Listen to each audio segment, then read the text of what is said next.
Izay ny amin'ny fa marana ny vaovao avy eto an-toerana isika afapo avokoa ireo rehetra tonga nanotrona ny étoile de Tana avy eto Madagasikara tamin'ny hetsika izay nikarakarain'izy ireo ny zoma alina teo teny amin'ny SK Mélodie eny Mandrembero isorana manokana eto ireo rehetra tonga nanotrona tamin'izany fiomanana amin'ireo faninanana iraisam-pirenena moa no antony ity hetsika ity.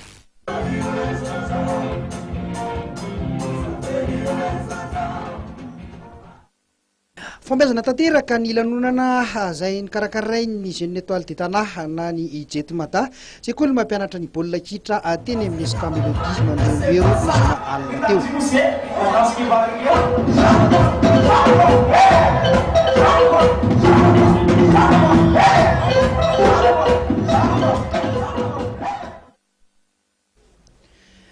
Natao indrindra izao hetsika izao hoe Andriamatoa Herivelo Andriamanga sekretera général ny fikambanana ipahitatiavana vola satria dia matevina dia matevina ny fandaharam-potoana ho an'ny Jetmata amin'ny taom-pilalaovana 2024.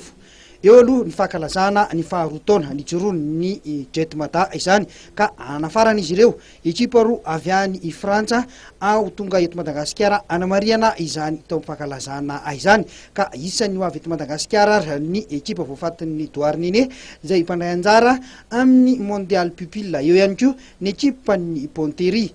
Akoatr'izay dia mbola isan'ny fandaharam-potoana goavana miandry ny Jetmata ihany koa amin'ny volana May 2024 ny fiatrehana ireo lalao iraisam-pirenena any Frantsa. Ny masandro ny posaka teto no mampalahelo nalay misaraka mantsy ny rehetra nandritra ity lanonana ity isaorana avokoa ireo rehetra tonga nanotrina ny Jetmata tamin'ity lanonana ity. Eo aloha ny SK Mélodie izay nampiatrano, eo ihany koa ireo tapaka sy namana mpanohana sy mpity ny baolina kitra. Tolorana afisorana manokana ihany koa ny piasa ny trésor etsy Antaninarenina izay tonga marobe tamin'ity lanonana ity.